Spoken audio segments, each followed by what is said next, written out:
Iran's president visited Islamabad yesterday in his first foreign trip since the war. And what came out of that press conference has rattled the diplomatic scaffolding around the deal. Then we'll look at what Iran and Oman's emerging arrangement over the Strait of Hormuz actually means for the world's freedom to sail where it wants, and whether the international legal order quietly conceded a principle it had declared for decades. And in the end, a UN inquiry released today that found Israel has been deliberately targeting Palestinian children, resulting in genocide in Gaza and war crimes in the West Bank. I am Zunaira Azhar, and this is Decode, where we define and analyze the stories shaping the world around us. To discuss this, I have Dr. Jeffrey Miller with me, who is a geopolitical and strategic analyst, and he's also editor of Gulf States Insights. Thank you so much, Dr. Jeffrey, for joining us tonight. I'm sure you're someone who is commenting on this MOU recently all the time and looking at it with keen eye. Trump, what is astonishing for me is that Trump launched this war promising to destroy Iran's missile industry. And now he's saying it's only unfair for Iran not to have some. How do you read that shift? Is this a strategic retreat or is this a deliberate repositioning? Look, thank you for the invitation. It's great to be on the program. I think Donald Trump now is flailing around a little bit. He has lost this war, and if you look at the opinion polling in the United States, 35% roughly of Americans believe that the United States is worse off after this war than it was before it. And I think Donald Trump is trying to claim victory here, but for all intents and purposes, Iran has come out better off. They've come out better off in so many different ways. That Memorandum of Understanding is very favorable to the Iranian position, the unlocking of the frozen assets, the $300 billion reconstruction fund, the waiver on oil sanctions, just to name a handful of them. And so you think Donald Trump, he's trying to claim victory here, but it's very, very difficult for him to do so, just given the facts and given what's on the table. And most importantly, Iran has shown that it has this incredible leverage now with the Strait of Hormuz, and it has shown that it's able to close that and blockade the Strait of Hormuz. It's a very, very powerful weapon that it has gained. A lot of commentators are saying that Iran actually don't need the nuclear weapon because it has this nuclear option of Strait of Hormuz, which is far more greater a leverage as compared to the nuclear weapons. The 60-day roadmap that came out of Switzerland, where Vance and Iran are already reading it differently on the nuclear inspections, let's put it this way, at least for the optics, what they are saying is quite contradictory. What does that tell us about how solid this framework actually is? Well, there have been so many of these claims and counterclaims throughout the war, and it just seems to have been a pattern that the United States will claim one thing, Iran will claim another, and eventually, though, several days later or subsequently, it does turn out that there is some agreement. So we've had this so many times. We've had this with the Strait of Hormuz closure. It's come back open despite the claims that it was closed again at the weekend, for example. And now you're seeing this claims and counterclaims with the weapons inspections. I think, look, ultimately we're in a better place than we were a week ago, and we're in a better place now than we were a month ago. I think if you really want to know what's going on with the situation in Iran, you simply need to look at the oil price. It's back down now at $75 a barrel. That tells you that things are moving in the right direction. I think the fact that the IAEA has been involved in these talks is a really positive aspect.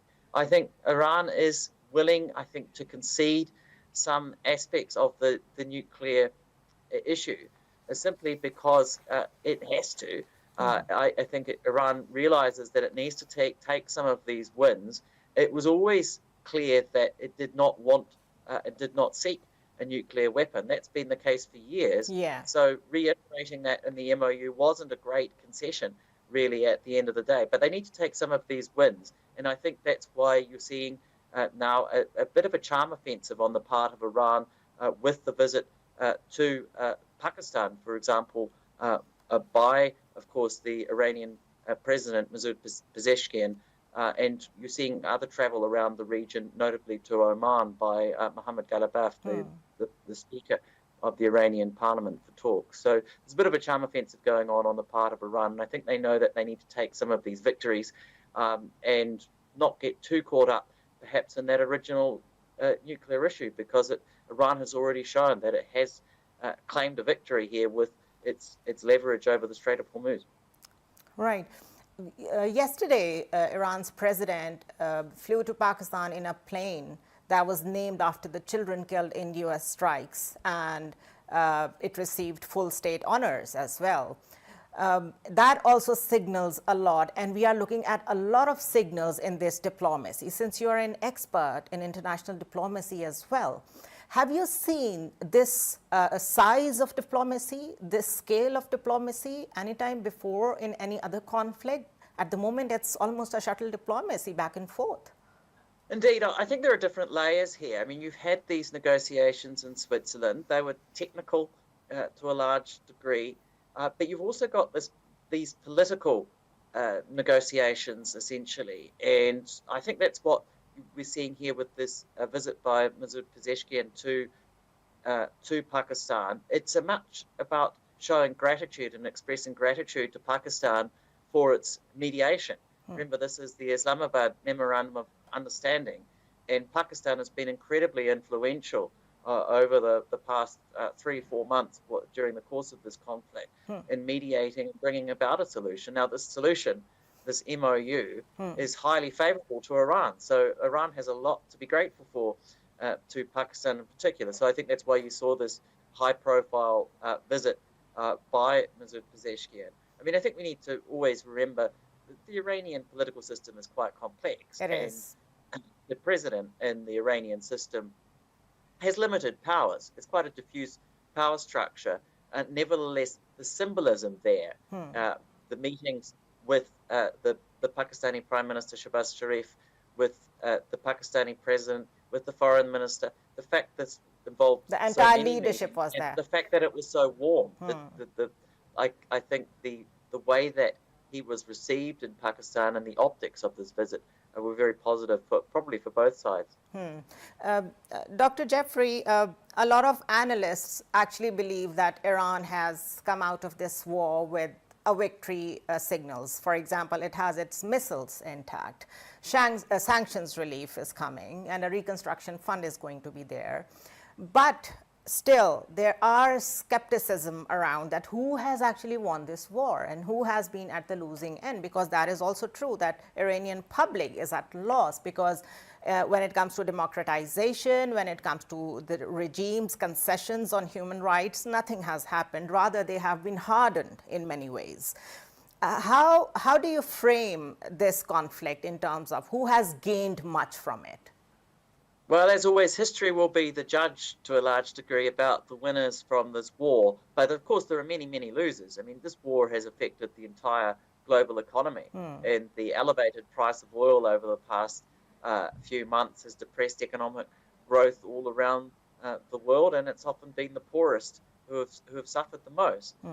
Also, the loss of life around the region, around the entire Middle East. Thousands of lives have been lost in this conflict, large number in Iran, but let's not forget the loss of life all around the Gulf states, even as far as afield as Jordan. So there've been many, many losers from this war. I think we need to try and look ahead. I mean, we cannot change the past. We can only change the future. It does seem that we are in a better place now than we were a month ago, 2 months ago. It seems very unlikely at this point that we're going to go back to war anytime soon. That is a big victory in a sense. I would not have said that a month ago, the way things were looking. Even a couple of weeks ago, things were looking very shaky. But suddenly we seem to be on a diplomatic path, and we seem to be on a pathway to a more constructive solution. And look, there are lots of details to be worked through. For example, what happens with the administration of the Strait of Hormuz. And absolutely, Iran and Oman are talking about that, and there's a lot of uncertainties. But at least it is talking rather than fighting. Ghalibaf is clearly saying that Strait of Hormuz control and management is not going to be anything close to the pre-war conditions. And apparently, as you said, Oman and Iran are already talking, and there is a 60 days period where they are not going to charge anyone for that. But that is against international law and the whole concept of free navigation that is in place since last century, I would say. Do you think it is contradictory to international law if this concession is given to Iran? And if this is so, then are we rewriting the international law in real time? Well, yes, it was very interesting in the MOU. It talked about the future administration of the Strait of Hormuz and that Iran would work together with Oman on that. They had a meeting, I think, yesterday, Tuesday, on this topic. And there was a very interesting joint statement that was issued from Iran and Oman, which was contradictory in many ways. It talked about freedom of navigation, but it also talked about sovereign rights, and it seemed to indicate that there would be a system involving fees for services. There's no mention of tolls, and this seems to be Iran's strategy here, that they will charge fees for services. That is contradictory to international law in most cases. There are some circumstances you can charge for the use of tugs, you can charge for waste disposal, so on, but you cannot just impose a toll, call it a fee, and then it's allowed. So there's a lot of discussion to go on. I mean, I think Oman's position on this is interesting. Oman always prefers the dialogue route. They do prefer diplomacy. Right. I think that statement said everything and then it said nothing. And I think there will be continued talks. If I had to guess at this point, I think in the end, probably freedom of navigation will prevail, and ships will and tankers will transit the Strait of Hormuz to a large extent the way they did before the war. But there may be some caveats on that. Iran is trying to impose an insurance regime. You know, there will be perhaps this northern channel that Iran has. And the southern channel that goes through Oman's waters. Yeah. While they're at the main international waterway is mined, and that's one of the problems that because of this war, there are mines through the main part of the channel.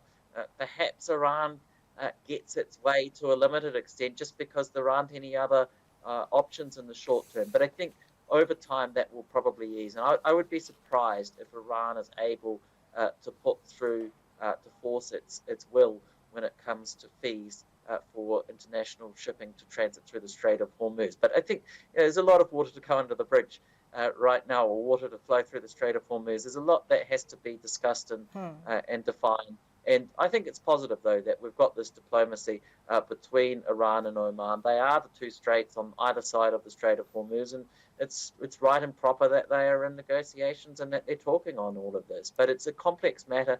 The other Gulf states, notably Bahrain, the UAE, Kuwait, I mean, they're not very happy with this situation. Yeah. And that's why Marco Rubio, the US Secretary of State, is really making this trip this week to those countries because there's a lot of unhappiness in the Gulf about what's gone on. We're not happy about this $300 billion reconstruction fund that is being put out by the United States, and really the Gulf states are being they're made to pay for it. Funders. Yeah, that's and they're true. not happy with that. Yeah.